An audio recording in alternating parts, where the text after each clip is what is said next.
3 minutes and 19 seconds. That is exactly how long it took to realize I was not a daughter, but a recurring revenue stream. They laughed while taking my money, assuming I would never stop.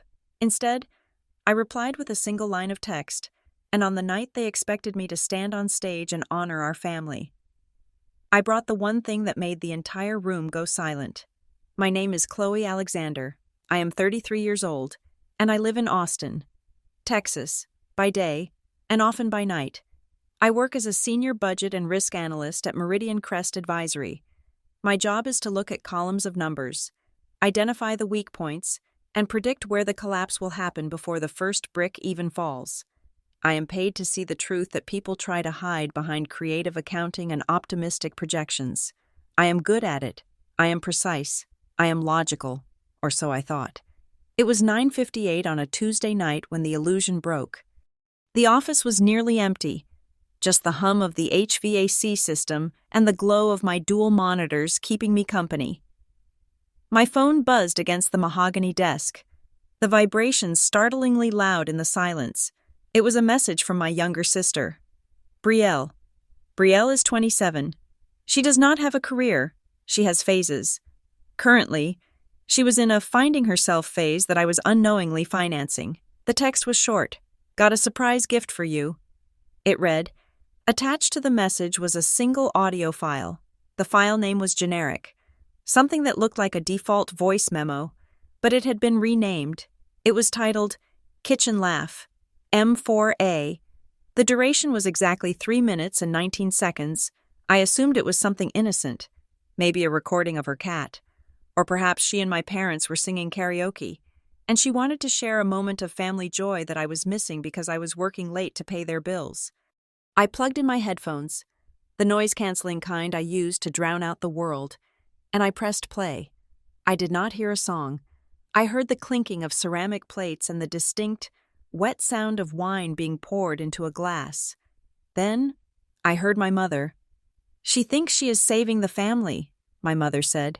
Her voice was not the frantic, worried tone she used when she called me about mortgage payments or unexpected medical bills. It was light. It was airy. It was amused. My stomach tightened, but I did not stop the track. Then came my father's voice, a deep rumble that I had associated with stoic suffering for the last 8 years.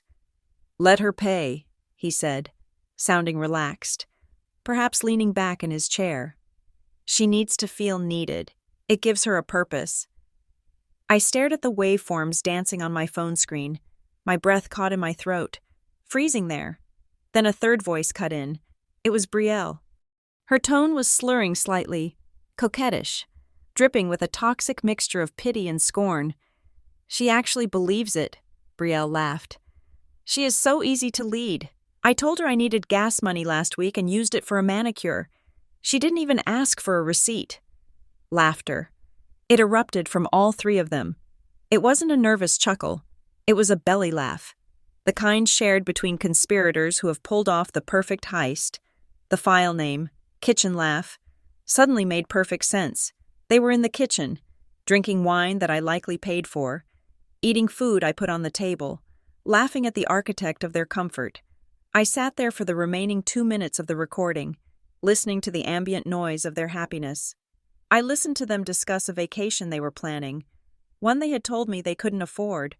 I listened to my mother mock my work ethic, calling me intense and obsessed with money.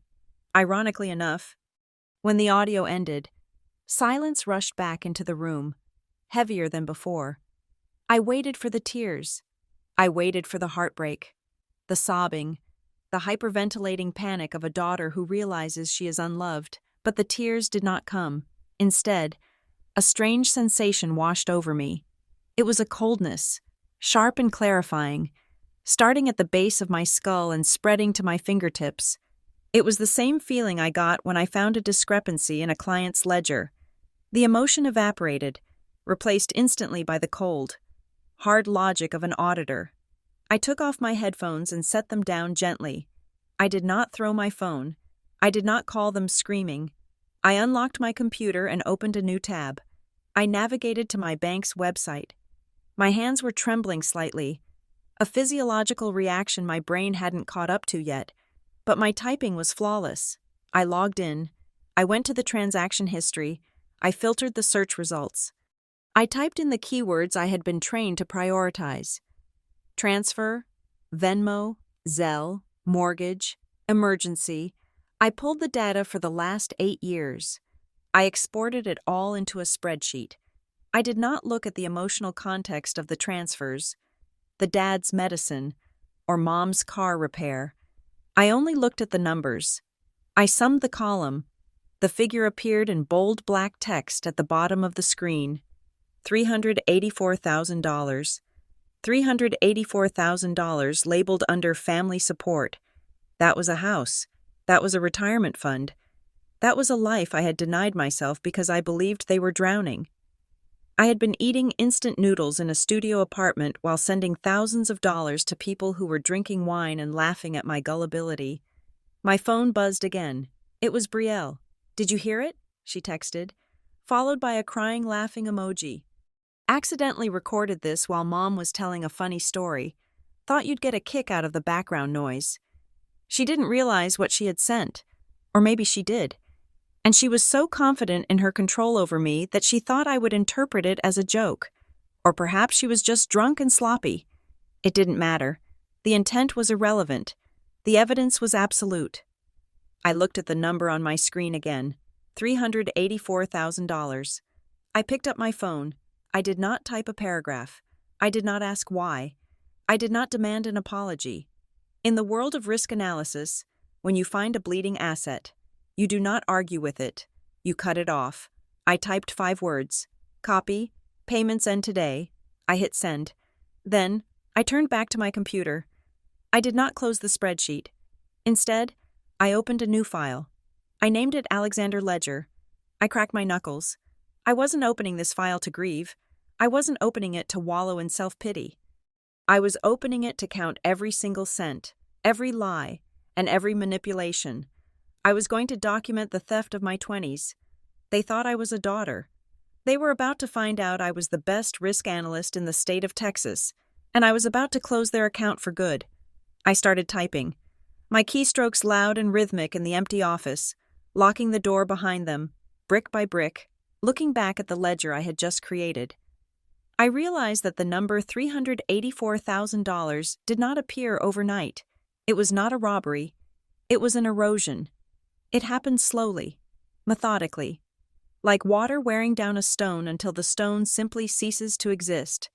I remember the first time. It was 8 years ago. I was 25, fresh out of my master's program, finally making a salary that felt like real money.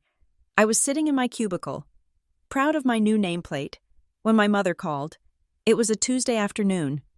Her voice was tight, pitched high with a panic that instantly triggered my fight-or-flight response. She told me the transmission on Dad's truck had died. It was catastrophic. Without the truck, he could not get to the construction site. If he could not get to the site, he would lose the contract. If he lost the contract, they would miss the mortgage payment. It was a domino effect of ruin, all hanging on a mechanic's bill. She needed $400. It seems so small now. $400. But back then, she made it sound like a fortune they could not reach. I transferred it immediately. I did not ask to see the quote from the mechanic. I did not ask why they had no savings after 30 years of working. I just wanted the panic in her voice to stop. When I sent the confirmation screenshot, she texted back, "You saved us. Chloe, you are the only one who understands." That was the first hit of the drug. The feeling of being the savior, the capable one, the rock. The next month, it was not $400, it was $900. There was an issue with the insurance deductible, or maybe it was a property tax hike. The memory is blurry because the reasons started to blend together. I paid it. By the 3rd year, the requests had stopped being emergencies and had started becoming a fixed line item in my mental budget. We called it family support. The name was brilliant branding on their part. It sounded noble. It sounded like a moral obligation. You pay your taxes, you pay your rent, and you pay your family support. To question it felt like questioning the concept of love itself. I adjusted my life to accommodate their incompetence. I lived in a 400 square foot studio apartment on the edge of town where the sirens wailed every night. The faucet in the bathroom dripped a rhythmic torture that I learned to ignore because calling a plumber cost money. And I needed that money for mom and dad. I remember when I was 29, I had saved enough for a down payment on a small townhome. I had the listings printed out. I had a realtor lined up. Then Brielle moved back home. Mom called me, weeping softly. Brielle was depressed. Brielle was fragile. Brielle needed stability, and that meant she needed to not worry about contributing to the household bills while she found her path. Mom asked if I could cover the gap in their grocery and utility bills just for a few months, just until Brielle gets on her feet. She had said. I looked at the photos of the townhome I wanted. Then I looked at the text message from my mother. I tore up the real estate listings. I used my down payment savings to subsidize Brielle's journey of self-discovery. That few months turned into 4 years. And the insidious part was the praise. My mother knew exactly how to feed my ego to keep the wallet open. She would tell me, Brielle is so chaotic. But you, Chloe, you are the sensible one. You are the adult. I do not know what I would do without my good girl. I became addicted to being the good girl.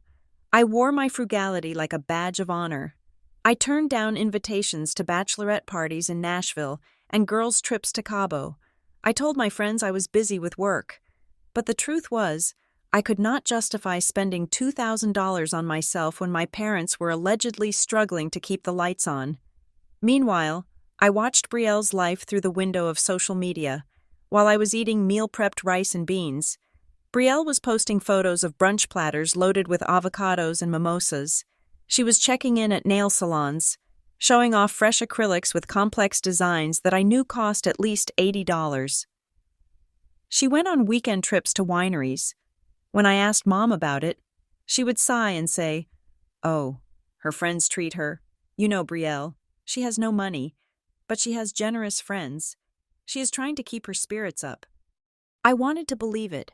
I needed to believe it, because if I admitted to myself that the money I sent for groceries was actually paying for Brielle's lifestyle, I would have to admit that I was a fool. So I swallowed the lie. I told myself that I was the martyr, the silent hero carrying the Alexander family legacy on my back. But looking at the bank statements now, with the cold eyes of a risk analyst, I see the patterns I chose to ignore.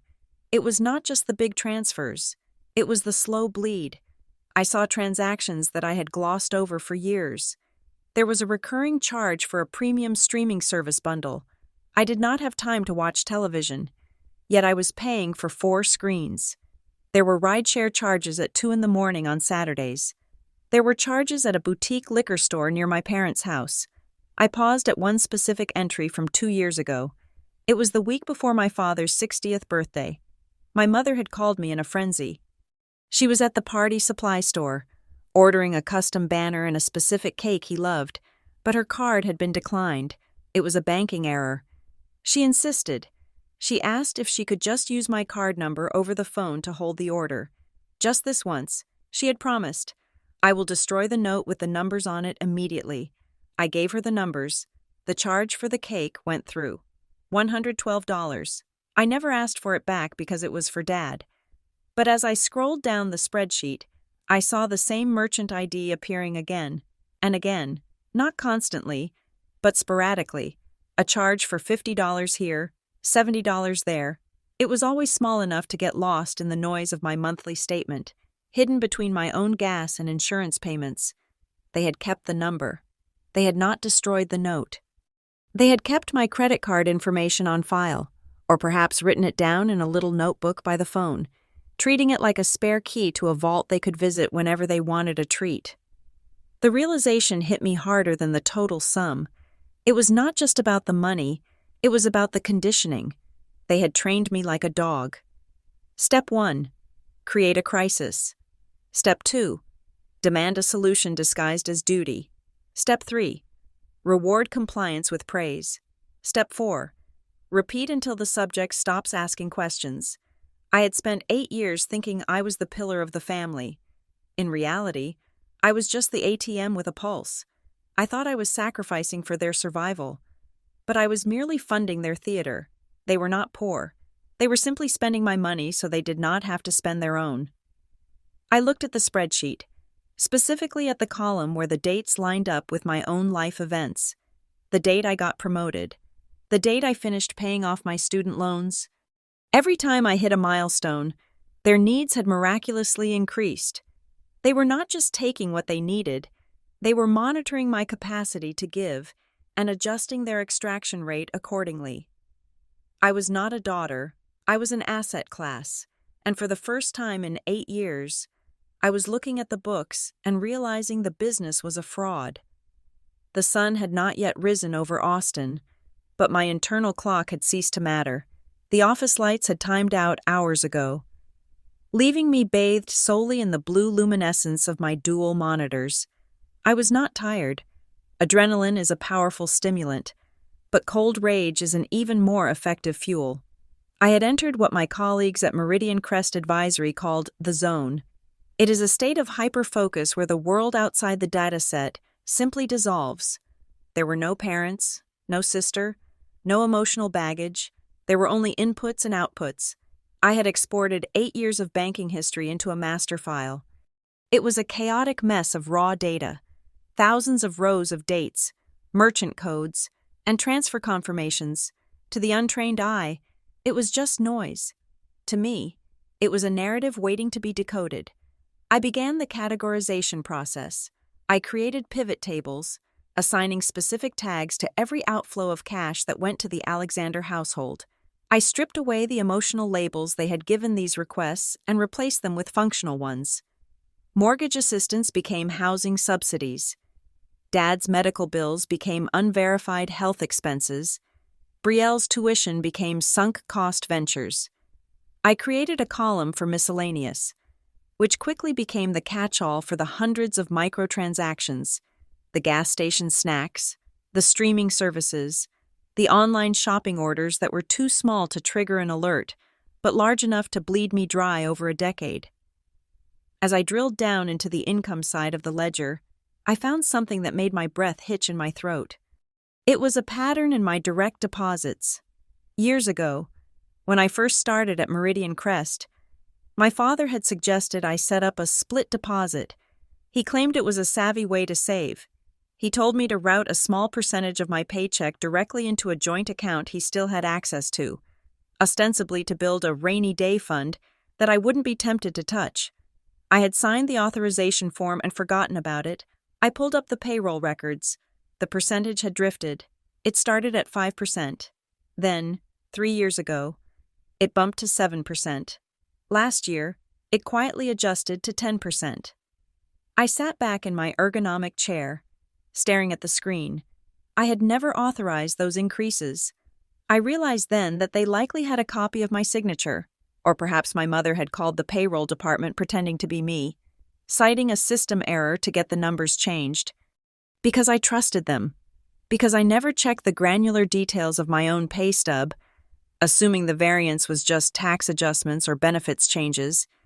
They had been siphoning a direct tax on my labor before the money even hit my personal account. They weren't just asking for handouts, they were garnishing my wages. I needed backup. I picked up my phone. It was 4 a.m, but I knew Morgan Keats would answer. Morgan was a partner at Keats & Rowe Legal, a shark in a pencil skirt who specialized in financial disputes. We had been roommates in college, and she was the only person who knew the full extent of my family loyalty. She picked up on the second ring. "Chloe, it is 4 a.m. Unless you killed someone or you are being indicted. Go back to sleep." "I need you to look at a file," I said. My voice was raspy but steady. "I just sent it to your secure email, and I need you to analyze the metadata of an audio attachment." I heard the rustle of sheets, then the click of a bedside lamp. "Talk to me." "I am auditing my parents," I said.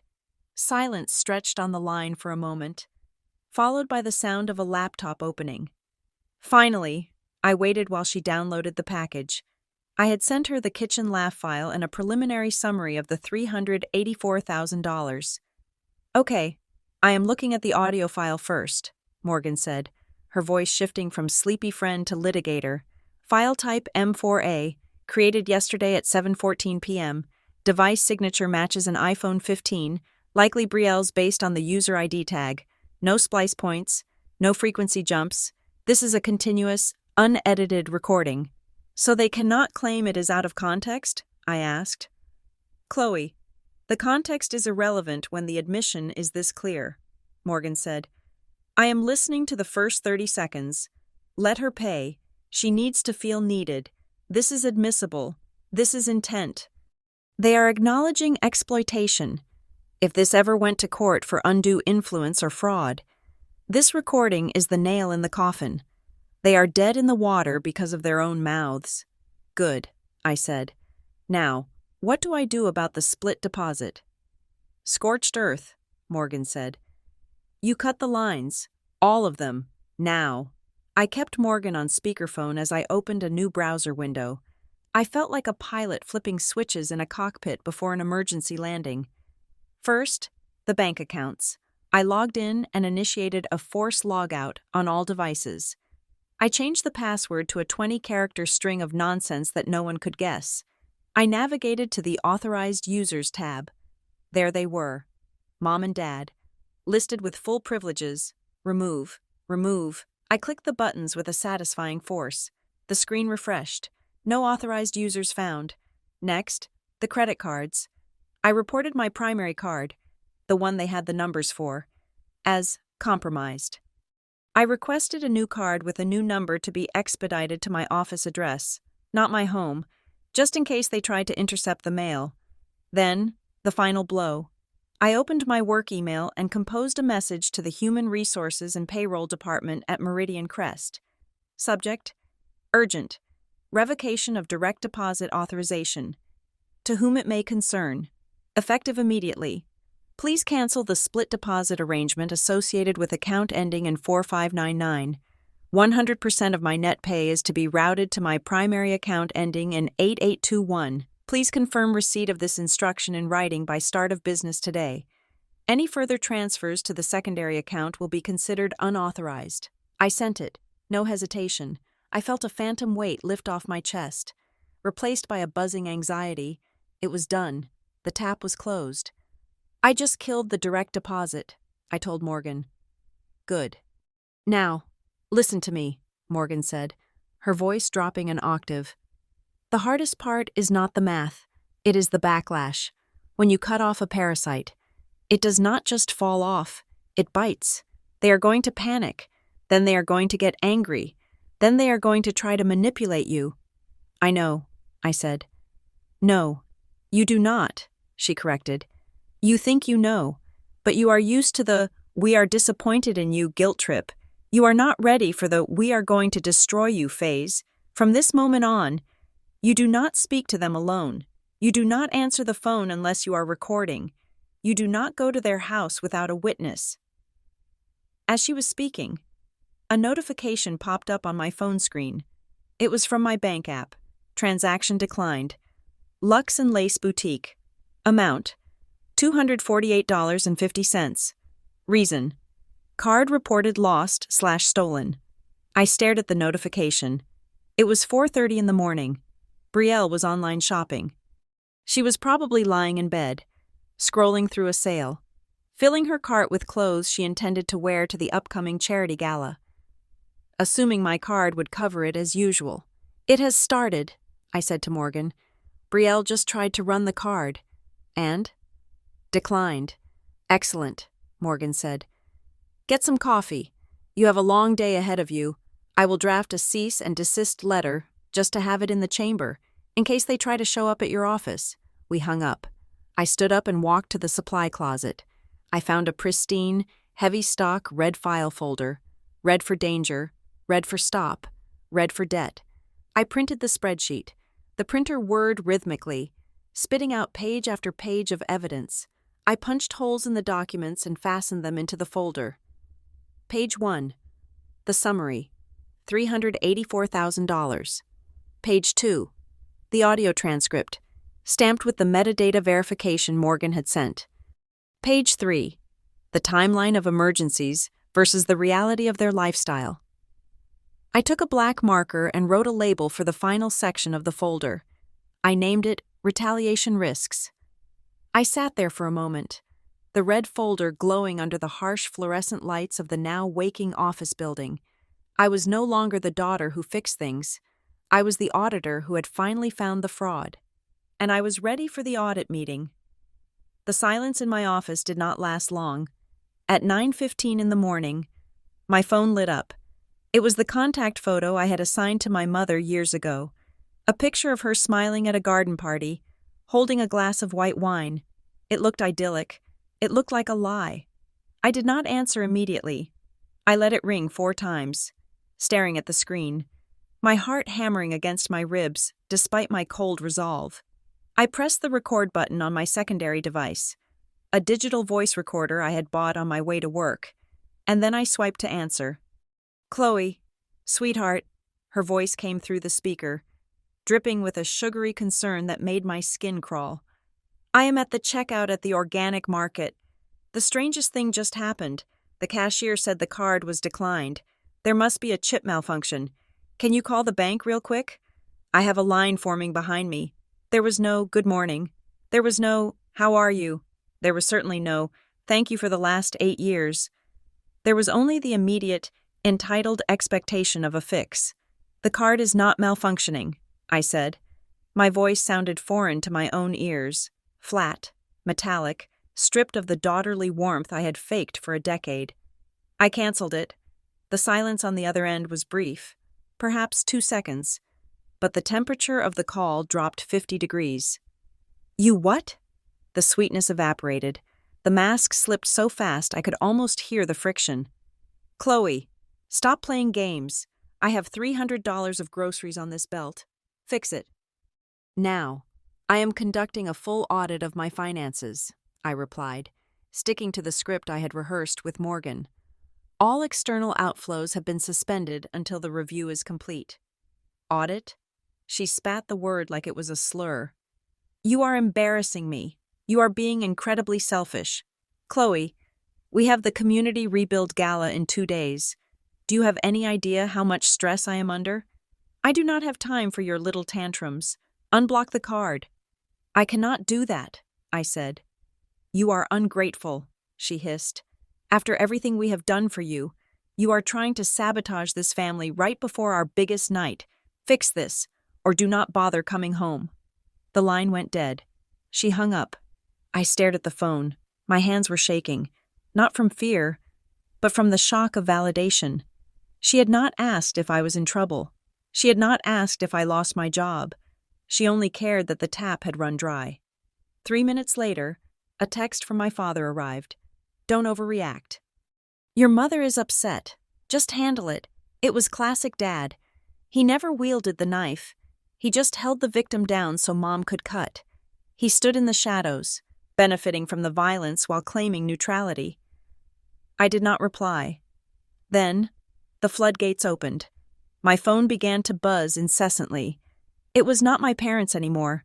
It was my aunts, my cousins, even a second cousin I hadn't spoken to since Christmas. The messages were variations of a single theme, clearly coordinated. "Your mom sounds so worried about you. Family is family. Chloe, please don't cause a scene this weekend. She has worked so hard on this event. Is everything okay? We heard you were having a breakdown." They had moved fast. In the span of 15 minutes, my mother had spun a narrative. I was not the victim of financial abuse. I was the unstable daughter having a mental health crisis. She was preemptively discrediting me. If I spoke up now, I would just look like the crazy woman she had warned everyone about. I watched the notifications stack up like pending doom. I felt the walls closing in, the air in the office growing heavy and thick. This was not a disagreement. It was a siege. Then, a video call request popped up. It was Brielle. I took a deep breath, checked that my screen recording software was active on my laptop, and answered. Brielle's face filled the screen. She was lying in bed, wearing a silk sleep mask pushed up on her forehead. She looked rested. She looked amused. "So," she said, examining her fingernails, "we are in our rebellion era? That is cute. I am busy, Brielle, I said. Mom is freaking out. She laughed. A light, tinkling sound that matched the recording in my red folder. She is running around the kitchen screaming about how you are ungrateful. It is actually kind of entertaining. But seriously, Chloe, turn the money back on. I have an appointment at the salon at 2. Get a job, I said. Brielle's eyes widened, then narrowed. She leaned closer to the camera, her smile twisting into something predatory. Oh, you are serious. You think because you pay the bills, you are the boss? You are just the bank. Chloe, nobody likes the bank. The bank is closed, I said. You know, she lowered her voice, feigning intimacy. Mom was on the phone with Aunt Sarah earlier. She was saying how worried she is about your stability. She said if you keep acting up, she might have to call your boss at Meridian Crest. You know, just to let them know you're going through a manic episode so they don't give you sensitive accounts. My blood ran cold. Is that a threat? I asked. No, it is concern, Brielle smirked. But imagine if your firm found out you were unstable. You would lose that fancy job. And then where would you be? You need us.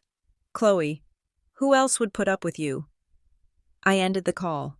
I saved the recording. I backed it up to the cloud. I backed it up to a USB drive. My hands were ice cold. They were going after my license. They were willing to burn down my career to keep me in line. Morgan was right. This was not a family dispute. It was a hostage situation. My voicemail indicator beeped.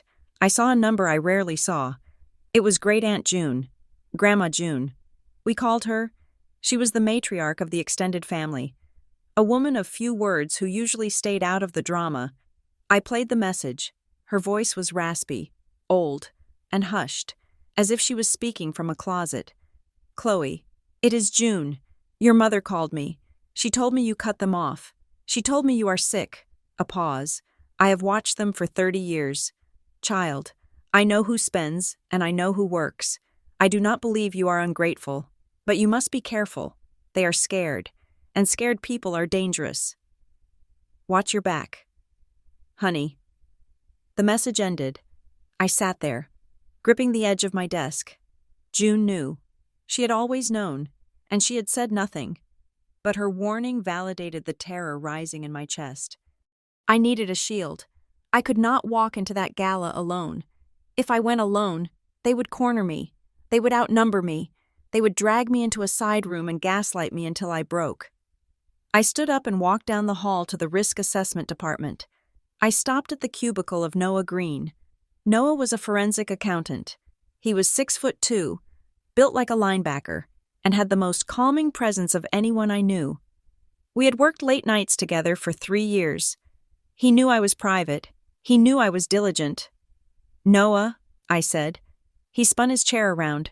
Seeing the look on my face, his smile vanished. Chloe, you look like you have seen a ghost. What is wrong? I need a favor, I said. A big one. I need you to come to a charity gala with me on Saturday night.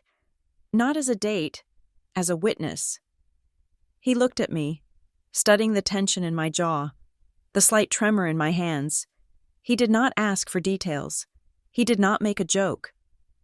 What is the dress code? He asked. Black tie, I said. And Noah? You cannot leave my side, not for a second. If I go to the bathroom, you stand outside the door. If my parents try to pull me away, you step in. I need you to be a physical barrier. Done, he said. I have a tuxedo. I will pick you up at 6. I nodded, feeling a fraction of the weight lift. I walked back to my office. My phone buzzed one last time. It was a text from my mother. The sweetness was gone, replaced by the imperious tone of a general commanding a soldier. I have smoothed things over with the relatives. We are going to present a united front. Saturday night, you are going up on stage. You are going to announce the new donation pledge to the building fund. I have written the speech for you. I will email it. Memorize it. Do not embarrass us. I looked at the text.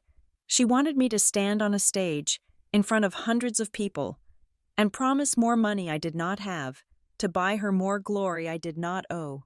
She was handing me a script. I looked at the red folder on my desk. I would go to the stage. I would take the microphone. But I would not be reading her speech. The adrenaline from the morning had faded, replaced by a cold, vibrating nausea. I was sitting in the conference room with Morgan on speakerphone. We had moved past the emotional shock of the $384,000. We were now in the triage phase. "Chloe, listen to me." Morgan's voice was sharp, cutting through the static. "You found the transfers because they were in your face, but people who steal from their children do not stop at the checking account. They have your social security number, they have your birth date, they have your mother's maiden name because she is your mother. You need to pull your full credit report, now, and you need to search public records for any entities filed in your name." "Entities?" I asked, my fingers already flying across the keyboard to the credit bureau portal. "You think they took out loans?" "I think you are a resource to them," Morgan said. "And resources are meant to be mined until they are empty." I got through the security questions. The report loaded. I scrolled past my student loans, past my car lease, past the credit card I had just canceled, and then I stopped. There was a line item I did not recognize. A Platinum Rewards credit card, opened 2 years ago. The current balance was $22,415. The status was past due. I clicked on the details. The mailing address for the statements was not my apartment. It was my parents' house. "They opened a card," I whispered. 2 years ago, they maxed it out." "Dispute it later," Morgan commanded. "Go deeper. Check the Secretary of State business search. Search your last name." I opened the state government database. I typed Alexander. A list of businesses popped up. Most were irrelevant. But 3 lines down, my heart stopped beating for a full second. Alexander Family Ventures, LLC, status, active, filing date, 18 months ago. I clicked on the filing history. I opened the PDF of the Articles of Organization. My eyes scanned the document, looking for the names of the officers. There, listed as members, were my parents, but listed as the manager and registered agent, the person legally responsible for the operations, the taxes, and the liabilities of the company, was a single name, Chloe Alexander. I scrolled to the bottom of the page. There was a signature. It was my name. The loops on the C were sweeping. The slant was precise. It looked exactly like my signature, but I had never seen this document in my life. "Morgan," I said, my voice trembling. "There is an LLC, Alexander Family Ventures. I am listed as the manager. They forged my signature." "Okay, stop," Morgan said. The sound of her typing furiously filled the line. "Chloe, this changes everything. This is not just financial abuse anymore. This is identity theft. This is forgery. This is federal fraud. But why? Why make you the manager?" I stared at the screen, my auditor brain finally clicking into gear. "Because of the risk," I said, the realization hitting me like a physical blow. If the company goes bankrupt, the manager is the face of the failure. If the company gets sued, the manager is the one served. If they commit tax fraud, the IRS comes for the manager. They had not just stolen my money, they had built a bunker for themselves and used my body as the sandbags. They set it up so that if their house of cards ever collapsed, the debris would fall on me, not them. I started digging into the LLC's activity. Since my name was on it, I could theoretically access the vendor history if I cross-referenced the tax ID with public vendor data. I found a trail of invoices. The LLC had been paying for consulting services and event coordination. I looked at the dates. $5,000 to a luxury caterer on the same date as my mother's 50th birthday party. $8,000 to a venue rental for a networking event that coincided perfectly with the family reunion I had been told was a potluck. $12,000 labeled charitable donation that went to a foundation where my father was trying to get a board seat. They were washing their lifestyle through this shell company, claiming it was business and sticking me with the legal liability. The family support transfers I had been sending them? They were probably counting those as revenue for this fake business to secure loans. I felt sick. I felt violated in a way that went deeper than my bank account. They had stolen my name. I looked up at Noah, who had been sitting quietly in the corner of the conference room, watching me work. He had seen the color drain from my face. "It is bad, isn't it?" Noah asked. "They forged my signature to open a company," I said. "They are running their entire social life through it, and I am the legal fall guy." Noah stood up and walked over to the whiteboard. He picked up a marker. "Okay, so we have the evidence. Now we need the delivery system. You said the gala is at the Lakeside Event Hall?" "Yes," I said. "Saturday night?" "I volunteered there last summer for the jazz festival," Noah said.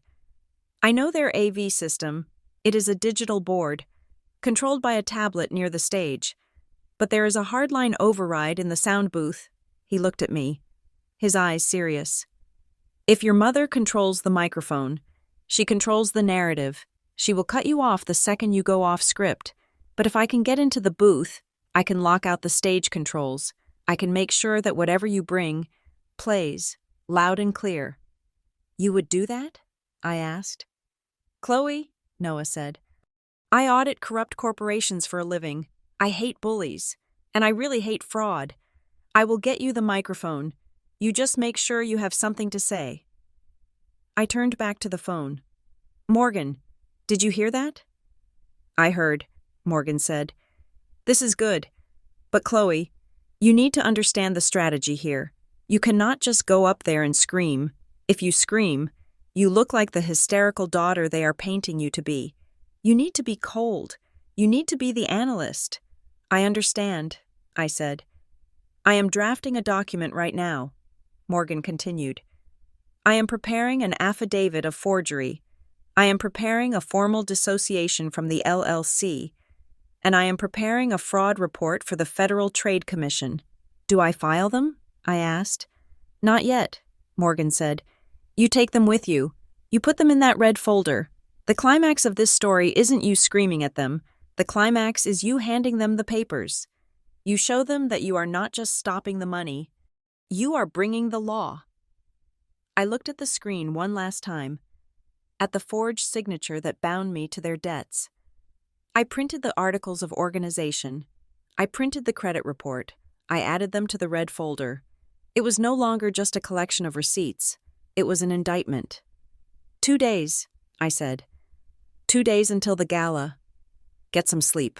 Chloe, Morgan said softly. You are going to need your strength. When you walk into that room, you are not walking in as their child. You are walking in as the CEO of your own life, and you are there to fire the board of directors. I closed the laptop. The sun was setting outside, casting long shadows across the office. I ran my thumb over the edge of the red folder. It was thick. It was heavy. It was ready. Saturday arrived with a sky the color of a bruised plum. The air was heavy with humidity, the kind that clings to your skin and makes it difficult to breathe, which felt entirely appropriate for the evening ahead.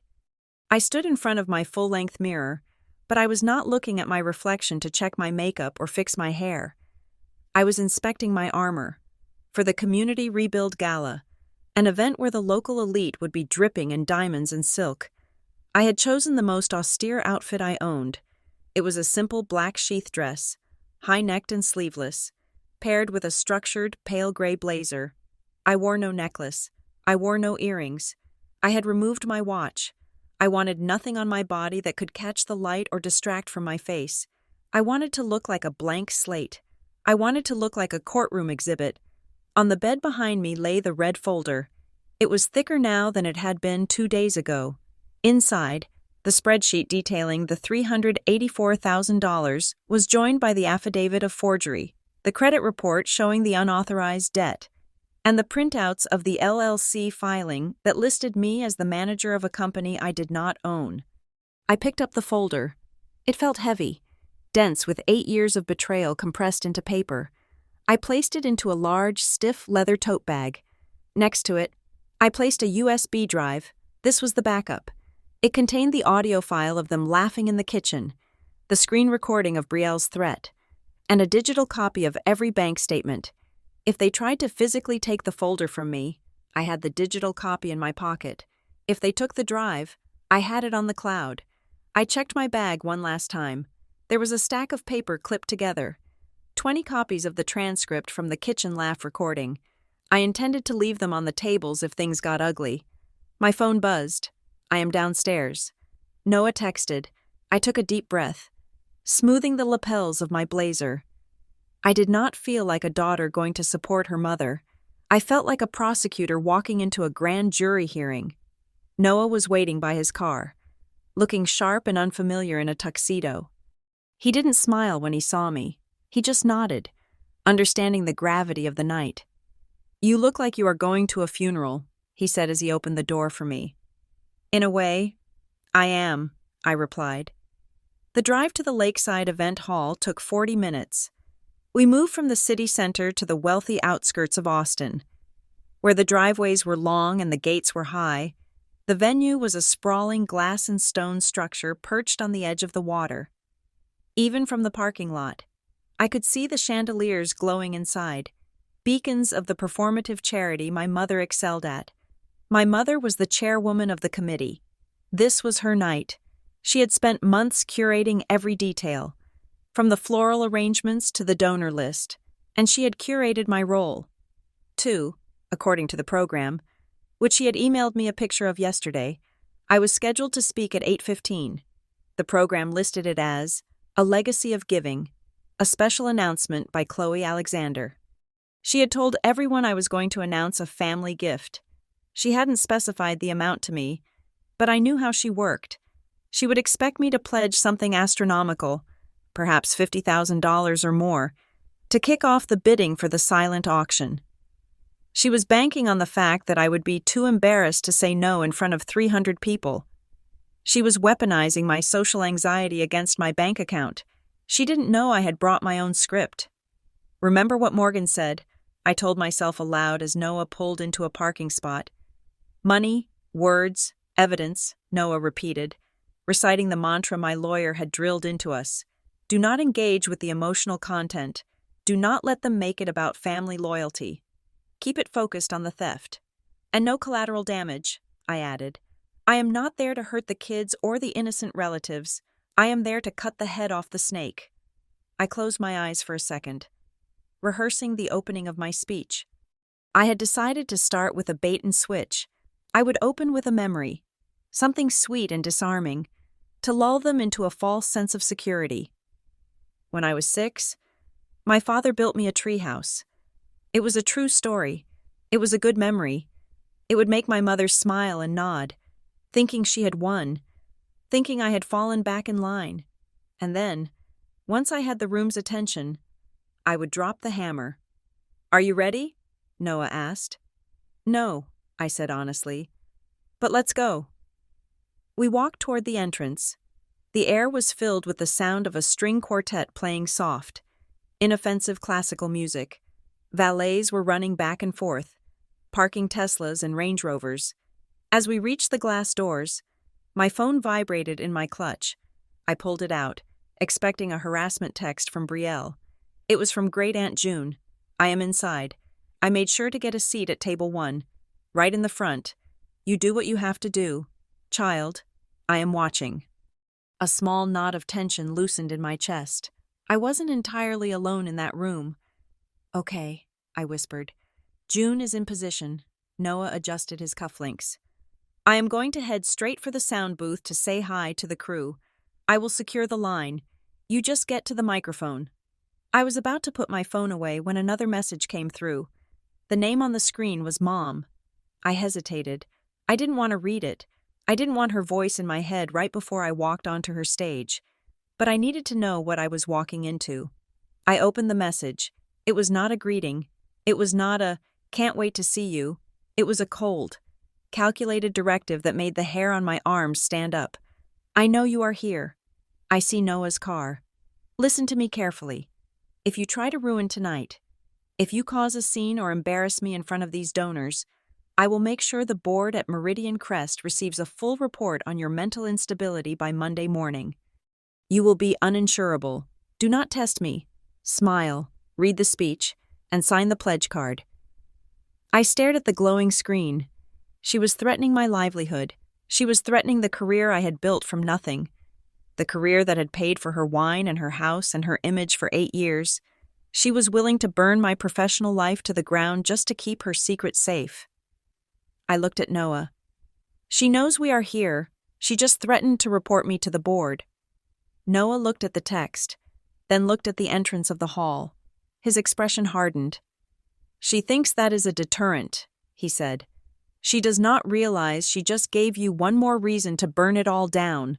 I put the phone in my bag, right next to the red folder. She wants a show, I said, my voice steady, my heart turning into a cold, hard stone. Let's give her one. I stepped through the doors and into the golden light of the gala.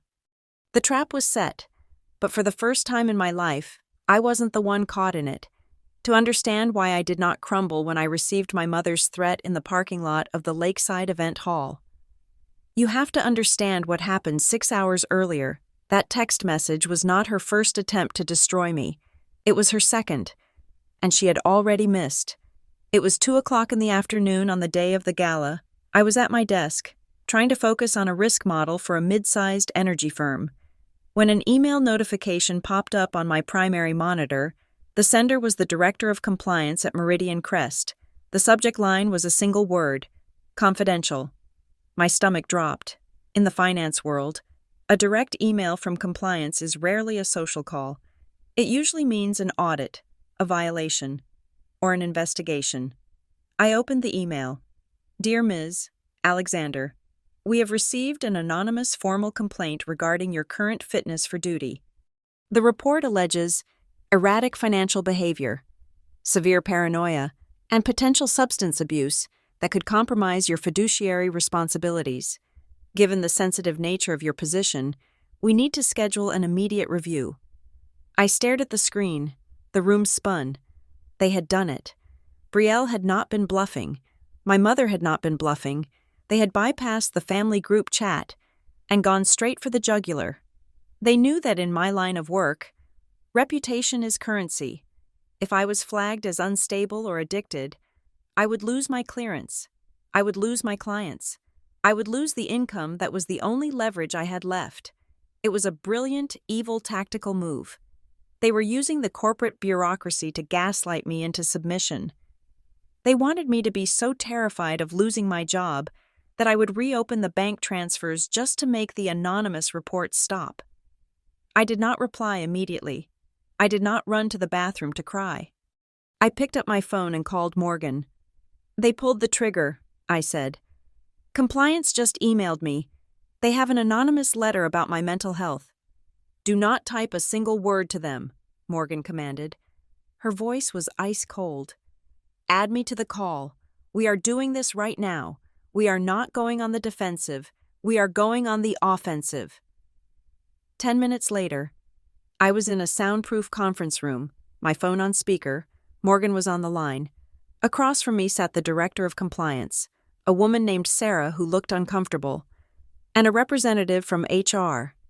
We are just trying to ensure the stability of our team, Sarah said, tapping a folder on the table.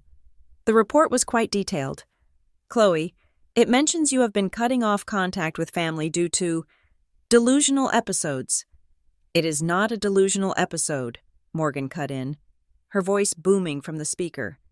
It is a documented case of financial extortion. Ms. Alexander is currently the victim of identity theft and fraud committed by the very people submitting these false reports. Sarah looked up, surprised. Extortion? We anticipated this, I said. My voice was steady, though my hands were clenched under the table. The report is not from a concerned whistleblower. It is from a debtor who is angry that I have stopped servicing their debt. I pulled out my phone. I navigated to the backup folder I had created days ago. I am going to play a recording, I told them. This was recorded 3 days ago, during a video call with my sister, Brielle Alexander. Please note the timestamp, I pressed play. The audio was crystal clear in the quiet room. Mom was saying how worried she is about your stability. Brielle's voice sneered from the device.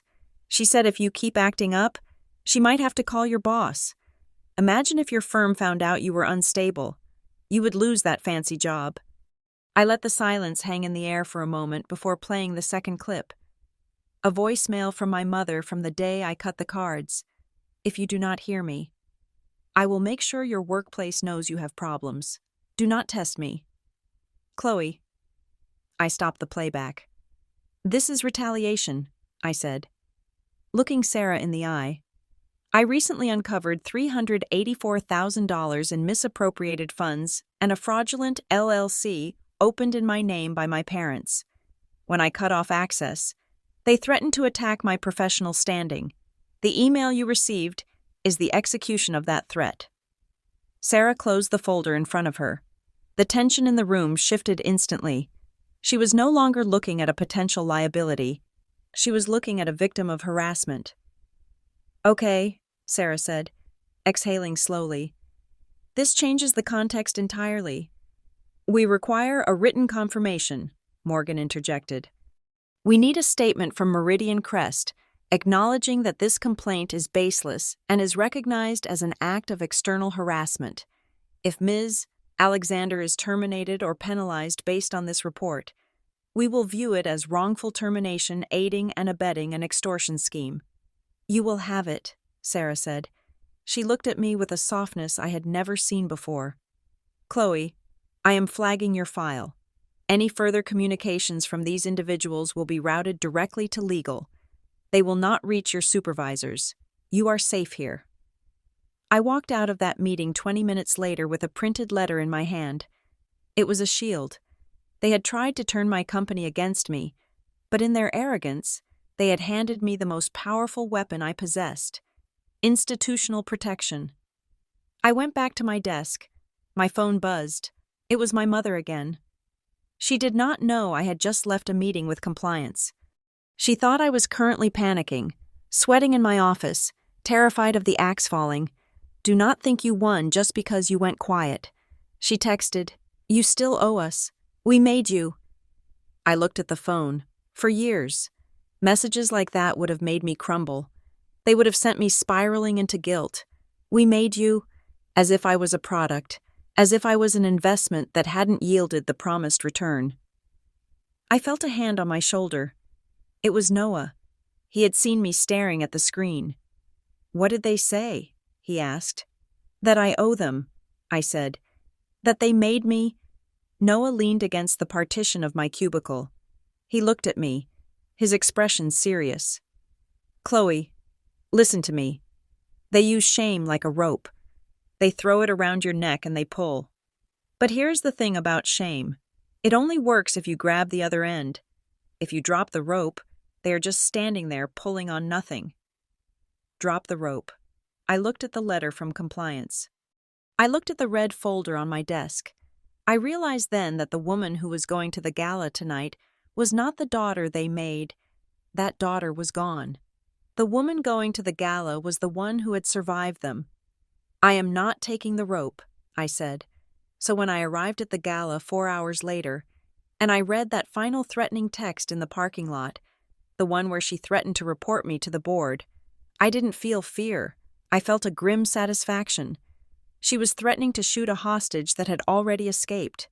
I walked through the doors of the Lakeside Event Hall, my heels clicking on the marble floor. I was no longer a victim. I was no longer a cash cow. I was a woman holding a red folder, and I was about to deliver the closing arguments of my life. The double doors of the Lakeside Event Hall swung open, and the first thing that hit me was the smell. It was a thick, cloying mixture of expensive perfume, catering sternos, and lilies. It was the scent of money, or rather, the performance of money. Noah and I stepped onto the plush carpet. The room was magnificent. I had to admit, crystal chandeliers dripped from the ceiling like frozen rain.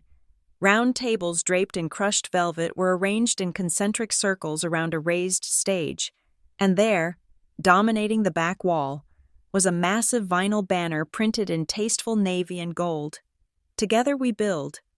The Alexander Family Foundation Gala. The irony was so sharp it almost drew blood. Together we build. They had built this entire facade by dismantling me, brick by brick. My mother was holding court near the center of the room. She looked radiant. She was wearing a floor-length gold gown that shimmered under the lights, her hair coiffed into a helmet of perfection. She was laughing at something a donor was saying, her head thrown back, her hand resting lightly on the man's forearm.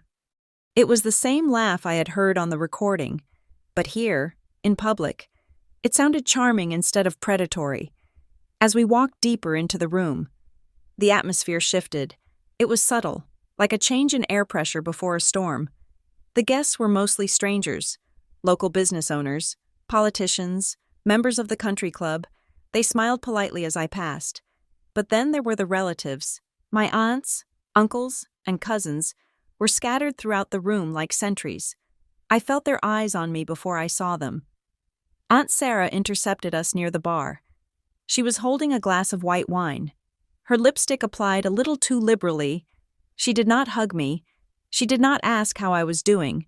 She looked at my face, searching for cracks. "Chloe," she said, her voice dropping to a conspiratorial whisper. "We were so worried you might not make it. Your mother said you were having a difficult week." "I am fine, Aunt Sarah," I said. She patted my arm, a gesture that felt more like a frisk than a comfort. "Good. Just get through the speech. Honey, do not overthink it. Your mom has worked so hard for this night. We just want everyone to be happy. We just want everyone to be happy."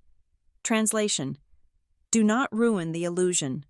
I realized then that my mother had done a thorough job. She had inoculated the entire family against the truth.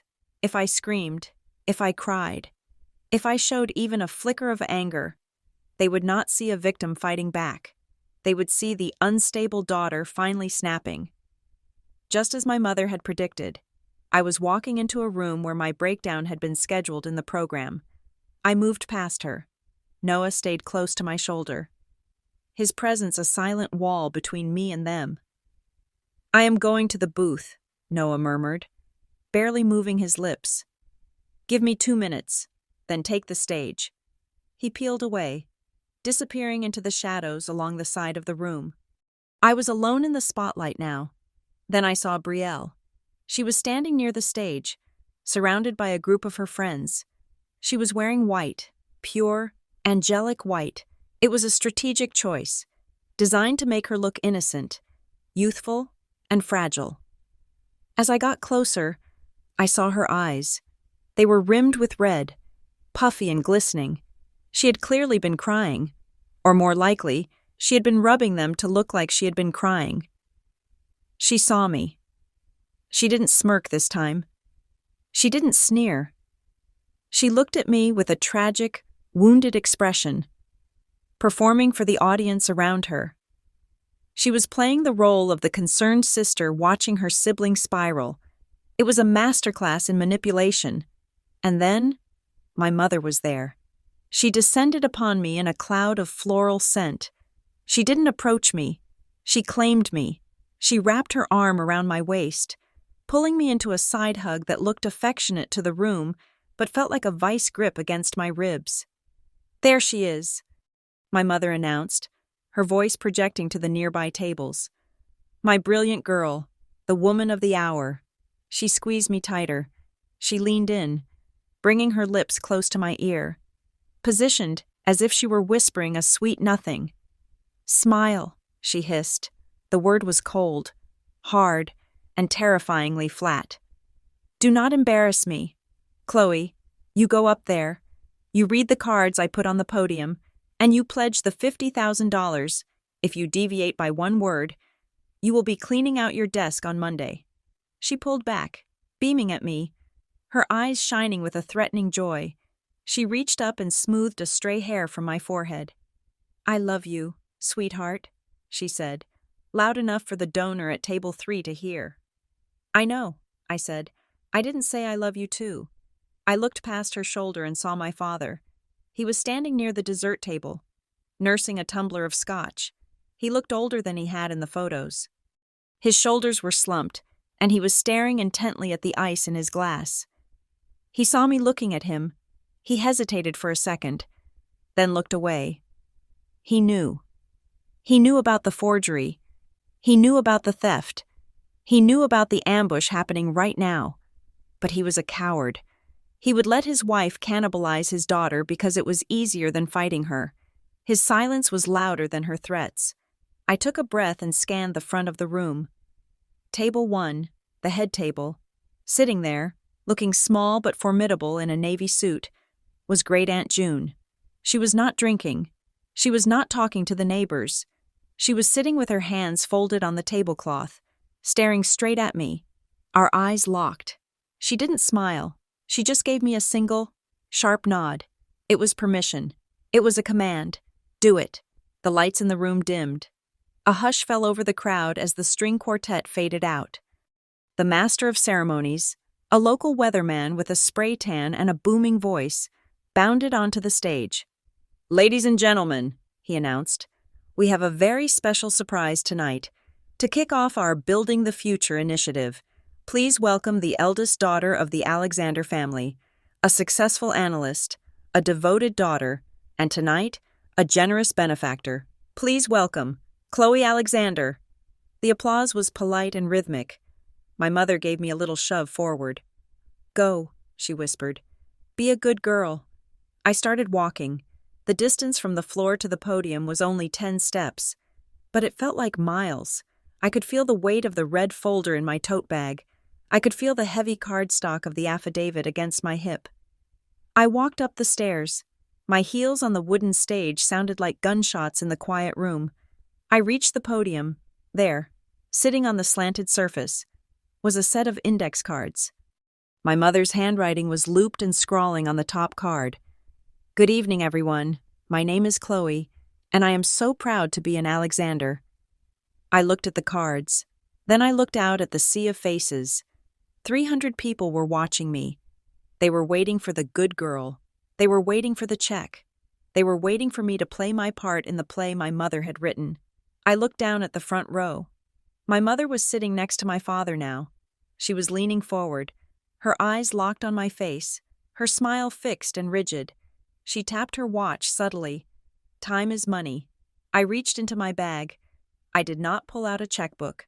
I pulled out the red folder. I placed it on the podium, directly on top of my mother's index cards. The sound of the heavy file hitting the wood was picked up by the microphone. A dull, heavy thud that echoed through the speakers. I opened the folder. The first page was the spreadsheet. The font was small, but the total was bold. I looked up. I saw my mother's smile falter. Her eyes flicked from my face to the red folder, and for the first time in 8 years. I saw a flicker of genuine fear. I grabbed the microphone. My hand was not shaking. My heart was hammering against my ribs, a frantic drumbeat of survival. But my voice, when I opened my mouth, was not the voice of a daughter. It was the voice of an auditor delivering a final verdict. "Good evening," I said. The feedback loop whined for a split second, then cleared. I looked at my mother one last time. She started to stand up, her face twisting into a mask of panic. I didn't step back. I didn't look down. Tonight was not about ending the relationship. Tonight was about opening the books, and I was about to read the first line. When I was 6 years old, my father built me a treehouse in the backyard. I began. My voice was steady, amplified by the speakers, reaching every corner of the silent hall. He spent 3 weekends measuring the wood and hammering the nails. My mother sewed curtains for the little windows. They told me it was my sanctuary. They told me that no matter what happened in the world outside, that treehouse, and this family, would always be the foundation that held me up. I paused. I looked down at the front row. My mother was beaming. Her shoulders had relaxed. She was nodding along, dabbing the corner of her eye with a napkin. Performing the role of the touched matriarch, she thought I had folded. She thought the thread about my job had worked. She thought she was watching a surrender.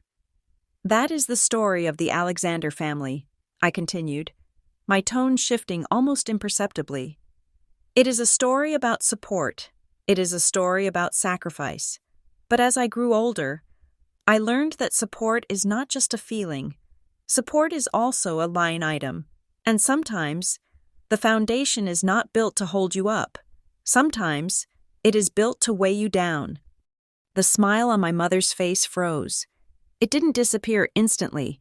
It just stuck there, rigid and uncomprehending, like a glitch in a video file. For the past 8 years, I have been the primary investor in the brand you see here tonight, I said. I opened the red folder. I did not look at the audience. I looked at the paper, assuming the posture of a CEO delivering a quarterly earnings report. We call it family support. It is a beautiful phrase.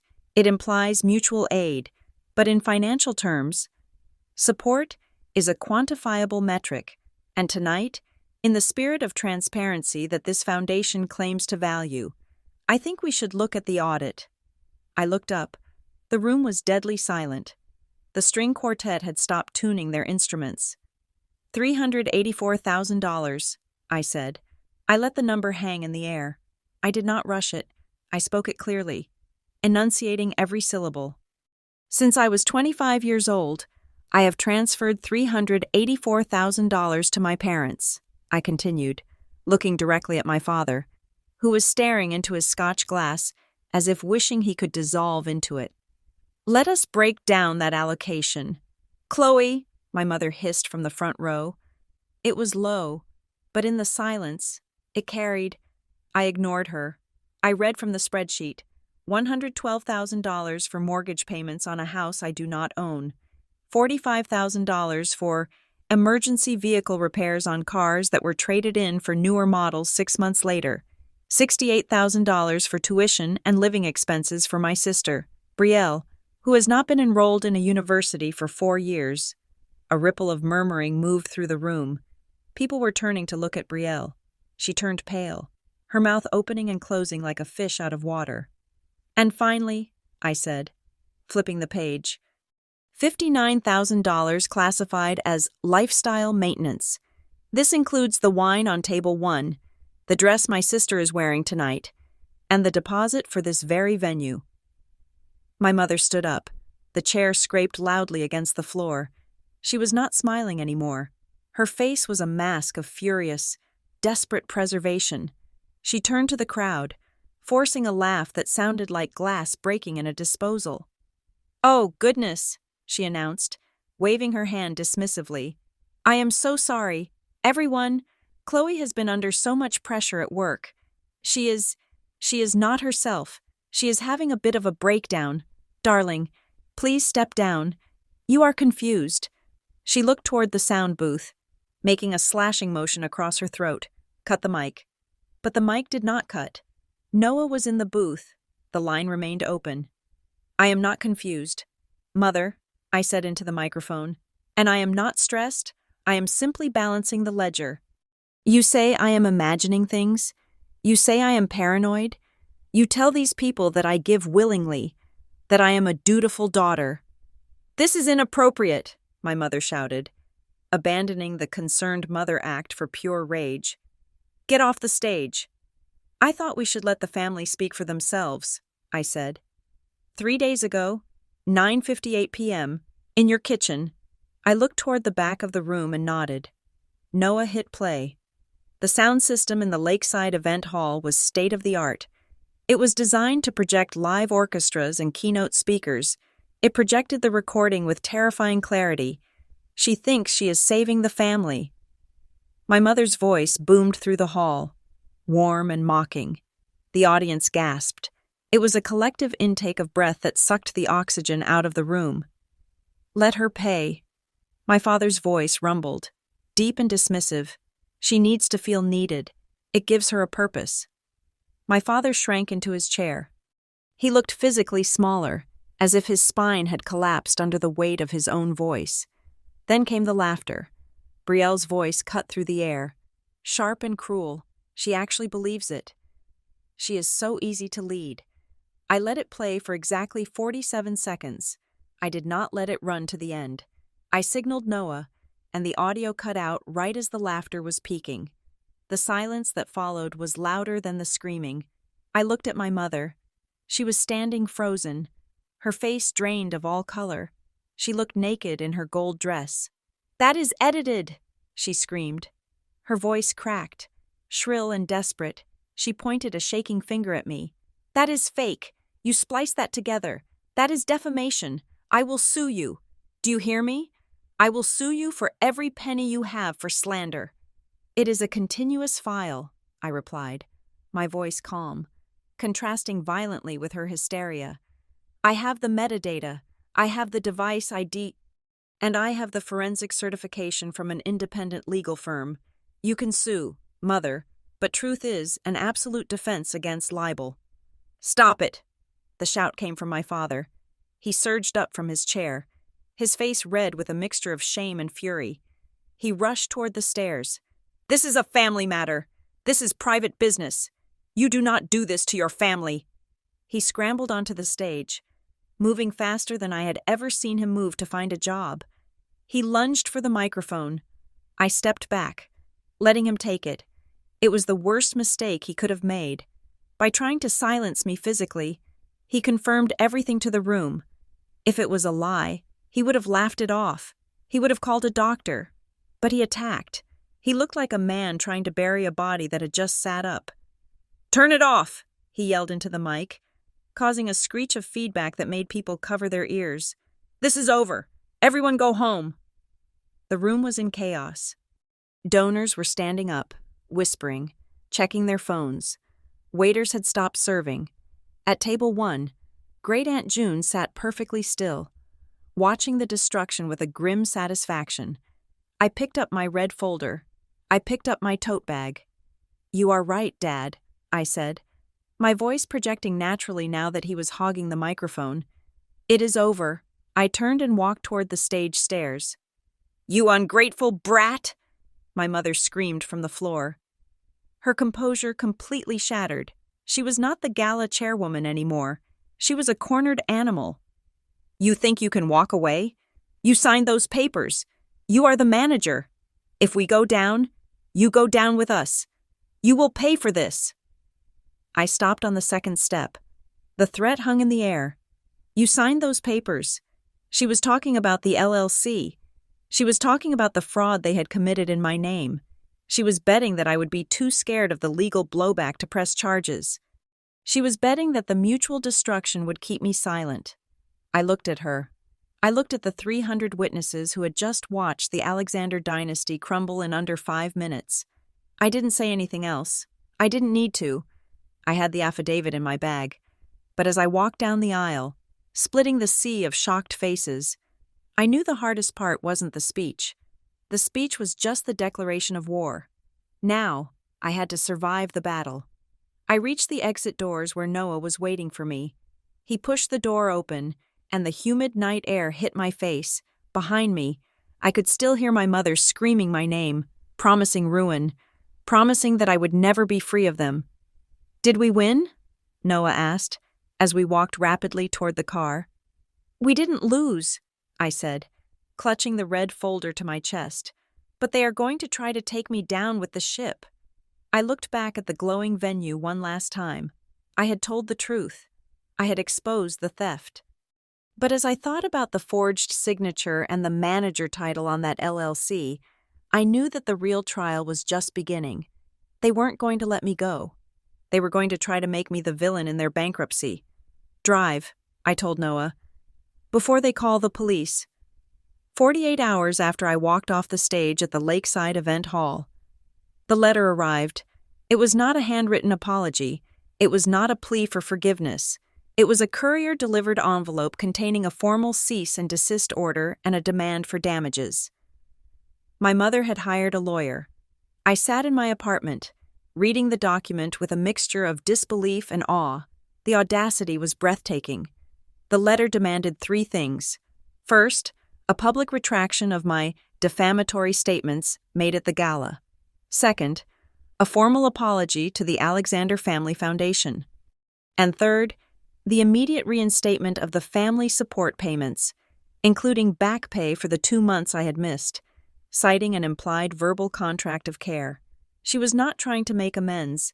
She was trying to legally enforce her right to parasitize me. I called Morgan. "You need to come over," I said. "They are suing me for stopping the theft." When Morgan arrived, she did not look worried. She looked like a predator who had just spotted a wounded gazelle. She read the letter, tossed it onto my coffee table, and laughed. "This is a gift," Morgan said. "They just put their demands in writing. They just admitted on paper that they feel entitled to your income. But wait until you see what I found this morning." Morgan pulled a file from her briefcase. I dug deeper into the Alexander Family Ventures, LLC. "You know how you were listed as the manager? I pulled the vendor contracts for the gala. They signed the venue rental agreement, the catering contract, and the audio-visual rental agreement in the name of the LLC. I felt a cold shiver run down my spine. "Meaning what?" "Meaning," Morgan said, tapping the paper, "that when they inevitably default on those bills because you are not paying them anymore, the creditors will not come for your parents. They will come for the manager. They will come for you. They set it up so that the gala cost was your legal liability, while the glory was theirs." It was the final piece of the puzzle. They had not just stolen my past earnings, they had mortgaged my future to pay for a party I did not even want to attend. "But they forgot one thing," I said, walking over to my desk. I picked up a document I had filed the morning of the gala, hours before I took the stage. I filed the identity theft affidavit with the Federal Trade Commission, and I filed a police report for forgery regarding the LLC formation documents. Morgan smiled. "Exactly. Since you flagged it as fraud before the debts came due, their signature on those contracts is no longer a binding agreement for you. It is evidence of a felony for them." My phone rang. It was my father. I hesitated. I had not spoken to him since he screamed at me to get off the stage. "Answer it," Morgan said. "Put it on speaker. Witness present." I swiped the screen. "This is Chloe." "Chloe." My father's voice was unrecognizable. It was cracked, thin, and devoid of the bluster he had shown at the gala. "Chloe, please. We need to talk. Your mother is... She is on a warpath. I cannot stop her." "You never tried to stop her." "Dad," I said. "I know," he whispered. "I know I'm weak. I know I let it happen. But she is talking about lawsuits. She is talking about ruining your name in the industry. I do not want that. Meet us. Just one time. Let us settle this." "There is no settlement," I said. "But I will meet you, not to negotiate, to say goodbye." We met 2 hours later at a coffee shop in downtown Austin. It was neutral ground, public, safe. I walked in with Morgan. My parents were already there in a booth in the back. My mother looked haggard. Her makeup was thick, trying to hide the sleepless nights, but her eyes were still burning with that same frantic, controlling fire. My father sat next to her, staring at his hands. I did not sit down. I stood at the end of the table. Morgan stood beside me, holding a black leather binder. "You look terrible," my mother said. It was her opening move, an attempt to establish dominance. "I am here," I said. "Make it fast." "You are going to fix this," my mother hissed, keeping her voice low. "You humiliated us. You destroyed my reputation. Do you have any idea what people are saying? You are going to sign a statement saying you were off your medication. You are going to resume the transfers, and you are going to pay the venue bill for the gala." "Or what?" I asked. "Or I will sue you for elder abuse," she said, her voice trembling with rage. "I raised you. I fed you for 18 years. You owe me. It is a debt. Chloe, you do not get to walk away from a debt just because you got a promotion." I looked at her. I looked at the woman who had given me life and then spent 3 decades trying to send me a bill for it. I did not argue. I did not scream. I nodded to Morgan. Morgan stepped forward and placed a single document on the table. It was a forensic handwriting analysis report. It showed side-by-side comparisons of my genuine signature and the signature on the LLC documents. The match probability was 0%. "That is a felony forgery report," Morgan said calmly. And this, she placed a second document down, is a bank trail showing that you transferred assets from your personal accounts into this fraudulent LLC to hide them from creditors. That is money laundering. My father looked at the papers. His face went gray. We are not here to negotiate a payment plan, I said. We are here to tell you the terms of your surrender. My mother swiped the papers off the table. They fluttered to the floor. I do not care about your papers, she spat. I will tell everyone. I will go to the press. I will tell your boss, your friends, the whole world that you are a mentally unstable, vindictive liar. I will ruin you. Chloe, I will make sure you never work in this town again. It was the final threat, the nuclear option. She was willing to burn my life to the ground if she could not control it. I took out my phone. I opened the family group chat, the one that included Brielle, my aunts, my uncles, and my cousins. I typed a single line. I attached the PDF of the forgery report and the Federal Trade Commission filing number. I tapped send and set the phone down. Then I looked at my mother. Check your phone, I said. My mother looked down. Her screen lit up. I watched her read the message. I watched the blood drain from her face as she realized that I had just CC'd Morgan, my legal counsel, on a message to the entire extended family. The message read, all future contact goes through counsel. Check the LLC filings. You forged my name. It was over. With that one sentence, I had stripped her of her power.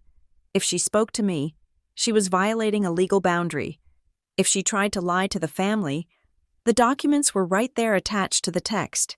If she tried to sue me, she would have to explain the forgery in court. She opened her mouth to speak, but no sound came out. She looked at the phone, then at me, and finally, she understood. She was not the director anymore. She was the defendant. Come on, Chloe, Morgan said. We are done here. I turned around. My father did not look up. My mother did not scream. The silence that followed me out of the coffee shop was heavy. But it was not the silence of oppression. It was the silence of a vacuum where a monster used to be. I walked out onto the street. The sun was shining. The air smelled like roasted coffee and exhaust. But to me, it smelled like oxygen. I pulled out my phone one last time. I opened my banking app. It was payday. The deposit from Meridian Crest had hit my account that morning. I looked at the number. It was whole. There was no split deposit. There were no pending transfers. There were no unauthorized charges. For the first time in 8 years, the number on the screen belonged entirely to me. I put the phone in my pocket. I did not cry. I did not look back at the coffee shop. I took a deep breath, filled my lungs with the chaotic, beautiful air of downtown Austin, and I started walking toward my car. I had paid $384,000 for this feeling, and as I walked away, I realized it was worth every penny to finally buy myself back. Thank you so much for listening to my story. It was a long journey to get here, and I really appreciate you sticking with me through the audit, the gala, and the final showdown. I would love to know where you are tuning in from today. Are you listening while driving, working, or just relaxing at home? Please let me know in the comments below so we can connect. If you enjoyed seeing justice served, please make sure to subscribe to the Morgan Revenge Stories channel, like this video, and smash that hype button so more people can hear this story. Stay safe, stay free, and check your bank statements.